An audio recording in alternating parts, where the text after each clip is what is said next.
Hi friends, అందరికీ good morning అండి. అందరూ బాగున్నారా? నేనైతే బాగున్నాను. ఈరోజు వీడియో ఏంటో మీ థంబ్నెయిల్లో చూసే ఉంటారు కదా. ఈజీగా ఫ్రెంచ్ ఫ్రైస్ ఎలా చేయాలో చూద్దాము. వీడియోలోకి వెళ్ళిపోయే ముందు మా వీడియోస్ మీకు నచ్చినట్టయితే వెంటనే లైక్ చేయండి, షేర్ చేయండి, కమెంట్ చేయండి. అట్లాగే సబ్స్క్రైబ్ చేయడం మాత్రం మర్చిపోవద్దు. అందరు వీడియోస్ చూస్తున్నారు కానీ ఎవరు సబ్స్క్రైబ్ చేసుకోవట్లేదు. వీడియో నచ్చితే మాత్రం వెంటనే సబ్స్క్రైబ్ చేసుకోండి.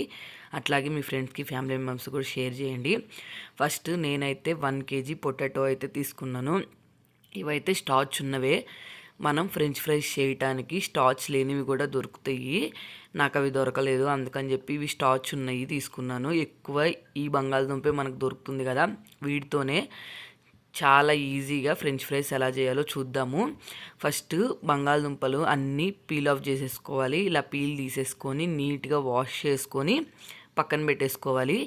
ఎందుకంటే దీంట్లో ఎక్కువగా మట్టి అట్లా ఉంటుంది కదా, ఇసుక. అందుకని చెప్పి అన్నీ నీట్గా క్లీన్ చేసేసుకొని చెక్కు తీసుకున్న తర్వాత కూడా 1 టైం వాష్ చేసేసుకొని అన్నీ అయితే పక్కన పెట్టేసుకోవాలి. పక్కన పెట్టేసుకున్న తర్వాత వీటిని ఫ్రెంచ్ ఫ్రైస్ కట్ చేయడానికి చాలా ఈజీగా మనమే కట్ చేసుకోవచ్చు. లేదంటే మాత్రం ఇవి కట్ చేసుకోవటానికి మిషన్స్ కూడా వస్తున్నాయి కదా, ఏదైనా పర్లేదు. చాలా వరకు ఇట్లాగా మనమే కట్ చేసుకోవటానికి ట్రై చేస్తే బాగుంటుంది. అందరికీ అవైలబుల్గా ఉండవు కదా అవి, అందుకని చెప్పి ఇట్లాగైతే నేను కట్ చేసుకుంటున్నాను. ఎగ్జాక్ట్గా ఫ్రెంచ్ ఫ్రైస్ టేస్టే వస్తుంది కానీ ఫ్రెంచ్ ఫ్రైస్ లాగైతే ఉండవు. కాబట్టి వీడియో మొత్తం ఫుల్గా చూసేస్తే మీకు అర్థమైపోతుంది.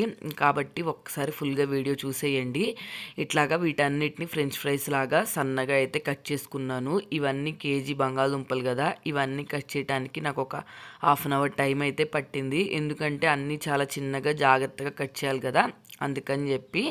మనం బయట కొనే ఫ్రెంచ్ ఫ్రైస్ కన్నా ఇంట్లో ఇట్లా పిల్లలకి చేసిస్తేనే చాలా మంచిది కదండి. కాబట్టి చాలామందికి ఎగ్జాక్ట్గా ప్రొఫెషనల్గా ఫ్రెంచ్ ఫ్రైస్ అయితే చేయటం రాదు కదా. మనం ఎన్ని వీడియోస్ చూసినా, ఎంత ట్రై చేసినా కానీ మీరు పర్ఫెక్ట్గా అయితే ఫ్రెంచ్ ఫ్రైస్ చేయటం అయితే రాదు. నేను ఇట్లాగా ఫస్ట్లో తెలియక చాలాసార్లు ట్రై చేశాను, కానీ ఒక్కసారి కూడా ఎగ్జాక్ట్గా వాళ్ళు చూపించినట్టు ఫ్రెంచ్ ఫ్రైస్ అయితే రాలేదు. అందుకని చెప్పి అప్పటి నుంచి నేను, మా పాప కొంచెం పెద్దదయ్యి స్కూల్కి వెళ్తున్నప్పుడల్లా ఫ్రెంచ్ ఫ్రైస్ చేయమని అడిగినప్పుడల్లా నేను ఇప్పుడు ఇలాగే చేస్తాను.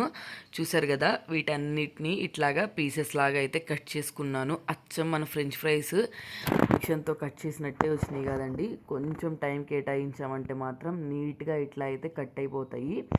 నెక్స్ట్ ఒక గిన్నె తీసుకొని అందులోకి సాల్ట్ యాడ్ చేసుకొని, యాడ్ చేసుకున్న సాల్ట్ వాటర్లో ఈ బంగాళదుంపల ముక్కలన్నీ వేసామనుకోండి, స్టార్చ్ అంతా పోతుంది. లేదు మీరు స్టార్చ్ లేకుండా నార్మల్ బంగాళదుంపలు తీసుకున్నారనుకోండి, ఈ స్టెప్ అనేది స్కిప్ చేసేస్తే సరిపోతుంది. కాబట్టి వీటిల్లో వేసే పని లేకుండా డైరెక్ట్గా ఫ్రై చేసుకుంటే సరిపోతుంది.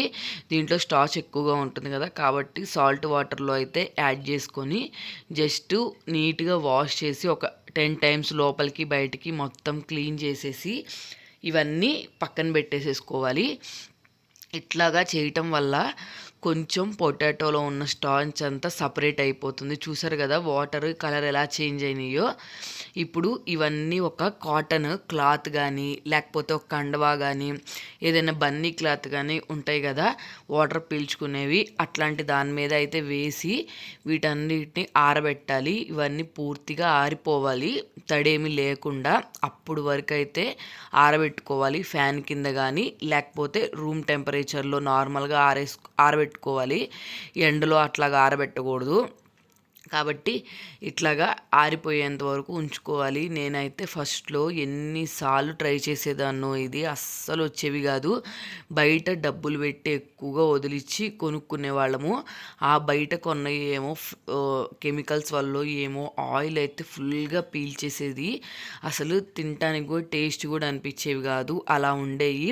అప్పుడైతే నేను నేర్చుకున్నాను ఇట్లా చేయటము. అప్పటి నుంచి మా పిల్లలు ఎప్పుడు ఫ్రెంచ్ ఫ్రైస్ కావాలన్నా, లేకపోతే మేము ఎప్పుడైనా బయటికి వెళ్ళినప్పుడు ఫ్రెంచ్ ఫ్రైస్ తినాలనిపించినప్పుడైనా ఇట్లాగే ఇంట్లో వచ్చి ఇంట్లోనే చేసేసుకుంటాము. ఇప్పుడు అవన్నీ ఆరిపోయినాయి కదా, ఆరిపోయిన తర్వాత ఒక గిన్నెలో అయితే వేసేసుకొని 2 టేబుల్ స్పూన్లు అంటే మనం తీసుకున్న బంగాళదుంపలకి సరిపడా కార్న్ఫ్లోర్ అయితే యాడ్ చేసుకోవాలి. కార్న్ఫ్లోర్ యాడ్ చేసిన తర్వాత మనము ఎలా పడితే అలా తిప్పకూడదు.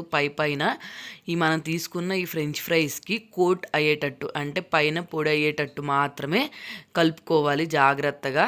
అంతేగాని ఎక్కువ కలిపామంటే మాత్రం విరిగిపోతాయి. అందుకని చెప్పి కొంచెం స్లోగా మిక్స్ చేసుకోవాలి. ఇంకోటి ఏంటంటే, ఇవన్నీ తడి ఆరిపోయిన తర్వాత కొంచెం లైట్గా తడున్నప్పుడు ఇట్లా చేసుకున్నాం అనుకోండి, ఆటోమేటిక్గా కార్న్ఫ్లోర్ కోటింగ్ అంతా పడుతుంది. లేకపోతేనేమో కొంచెం లైట్గా వాటర్ జల్లుకోవాల్సి వస్తుంది. మనము బయట కూడా చాలా వరకు షాప్స్లో ఫ్రెంచ్ ఫ్రైస్ ఇలాగే అమ్ముతారండి. వాళ్ళు పర్ఫెక్ట్గా అయితే ఏమీ చెయ్యరు. ఎయిర్ ఫ్రైయర్లో ఇట్లా వాటిలో కాలవటం వల్ల మనకేదో కొంచెం ఇంట్రెస్ట్గా అనిపిస్తుంది, కానీ వాళ్ళు చేసేది ఇదే ప్రాసెస్. కాబట్టి ఎక్కువ ప్యాకెట్స్ ఖర్చు పెట్టి 200 గ్రామ్స్ 250 300 అట్లా ఉంటాయి. పావు కేజీ ఇట్లా ఎక్కువ కాస్ట్ అయితే ఉంటాయి కదండి ఫ్రెంచ్ ఫ్రైస్. అవి తీసుకునేవి కూడా అంత మంచివి కాదు. ఆయిల్ అయితే తెగ లాగుతుంది. కాబట్టి దానికన్నా ఇదైతే బెటర్ ఆప్షన్ కదా. కాబట్టి ఇప్పుడు మనం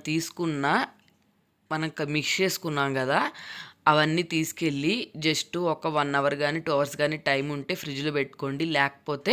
టైం లేకపోతే ఇట్లా ఫ్రై చేసేసుకోండి. అచ్చము ఫ్రెంచ్ ఫ్రైస్ ఎట్లా వస్తాయో అట్లాగే వస్తాయి. కాబట్టి చాలా ఈజీగా ఇంట్లోనే మనం ఫ్రెంచ్ ఫ్రైస్ చేసుకోవచ్చు. మెయిన్ ఇంకోటి ఏంటంటే, యూట్యూబర్స్ అందరు చాలామంది ప్రొఫెషనల్గా చేసి చూపిస్తారు కదా, అట్లా పర్ఫెక్ట్గా రాకపోయినా చాలా ఈజీగా ఈ పొటాటో చిప్స్ లాగా, పొటాటో స్టిక్స్ లాగా ఇట్లా వస్తాయి అన్నమాట డిఫరెంట్గా. కాబట్టి ఒక్కసారి ఇట్లా ట్రై చేయండి. నేనైతే వాళ్ళు చెప్పినవి ట్రై చేసి అలుపు వచ్చేసింది నాకు. ఎన్నిసార్లు ట్రై చేసినా కానీ ఒక్కసారి కూడా పర్ఫెక్ట్గా వచ్చి ఎరగవు. అలాగే మనము ఎలా పడితే అలా చేసామేమో అనుకుంటాం, కానీ ఎంత నీట్గా వాళ్ళు చెప్పించేసినా కానీ పర్ఫెక్ట్గా అయితే రావు. కాబట్టి మన స్టైల్లో పిల్లలకి బయట ఫుడ్ కొనకుండా ఇంట్లోనే సింపుల్గా చేసుకోవటం బెటర్ ఆప్షన్ కదండి. అందుకని చెప్పి నేను ఈ వీడియో చేశాను. చాలా యూస్ఫుల్ అవుతుంది. ఫ్రెంచ్ ఫ్రైస్ బయట కొనే పని లేకుండా ఈజీగా ఇట్లాగా. తర్వాత అవన్నీ ఒక 1/2 అవర్ ఫ్రిడ్జ్లో పెట్టుకున్నాం కదా, 1/2 అవర్ తర్వాత కానీ 1 అవర్ తర్వాత కానీ ఇట్లాగా ఫ్రై చేసుకోవటానికి ఆయిల్ పెట్టుకొని 1 బై 1 అన్నీ వేసుకొని ఫ్రై చేసుకుంటే సరిపోతుంది. ఫస్ట్ ఆయిల్లో వేయంగానే మీరు అటు ఇటు తిప్పేశారంటే ఇంకా స్టిక్స్ అనేవి అతుక్కోవు. ఫ్రెంచ్ ఫ్రైస్ అనేవి పొడిలాడుతూ వస్తాయి. కొంచెం హై ఫ్లేమ్లో పెట్టుకొని ఫ్రై చేసుకుంటే క్రిస్పీగా కూడా వస్తాయి. నేను ఆ క్లిప్పు చివరి కూడా యాడ్ చేశాను, ఒక్కసారి చూడండి. ఫుల్గా మీరు వీడియో చూస్తే మీకు డీటెయిల్డ్గా అయితే అర్థమైపోతుంది. కాబట్టి నేను క్లిప్పు మనం ఫ్రై చేసిన తర్వాత ఎంత క్రిస్పీగా ఉంటాయో కూడా నేను యాడ్ చేశాను. కాబట్టి ఖచ్చితంగా చివరి వరకు చూడండి. ఇట్లాగా అన్నీ 1 బై 1 ఫ్రై చేసేసుకొని వేడి నూనెలో వేయంగానే మనం ఇట్లా సపరేట్ అనేసుకున్నామంటే దానికి పొడిలాడితే సపరేట్గా అయితే వచ్చేస్తుందండి. చూసారు కదా, ఇట్లా సపరేట్గా వచ్చేసినవి. ఇవన్నీ ఒక గిన్నెలో అయితే వేసేసుకొని తర్వాత వీటికి పైన కోటింగ్ వేయాలి కదా. ఇప్పుడు టేస్ట్కి సరిపడినంత సాల్ట్, కొంచెం పెప్పర్ పౌడర్, కారం ఉంటే కారం యాడ్ చేసుకోండి. నేను పెప్పర్ పౌడర్ అయితే యాడ్ చేశాను టేస్ట్ బాగుంటుందని. నెక్స్ట్ మన దగ్గర పిజ్జా ఆరిగానో కానీ లేకపోతే ఇటాలియన్ సీజనింగ్ కానీ ఉందనుకోండి, ఇట్లా అయితే చల్లుకొని ఒక్కసారి మొత్తం మిక్స్ చేసేసుకున్నామంటే సరిపోతుంది. మొత్తం బాగా మిక్స్ అవుతుంది. లేకపోతే చేత్తో అటు ఇటు తిప్పామంటే మాత్రం మనం తీసుకున్న ఫ్రైకి అన్నిటికీ ఈ మసాలా అయితే అంటుకుంటుందండి. ఇంతే ఫ్రెంచ్ ఫ్రైస్ చాలా టేస్టీగా ఉంటుంది. ఇప్పుడు నేను ఇది క్లిప్ యాడ్ చేస్తున్నాను, ఒకసారి చెక్ చేయండి ఫ్రై ఎంత బాగా ఫ్రై అవుతుందో. కాబట్టి వీడియో నచ్చితే సబ్స్క్రైబ్ చేసుకోండి.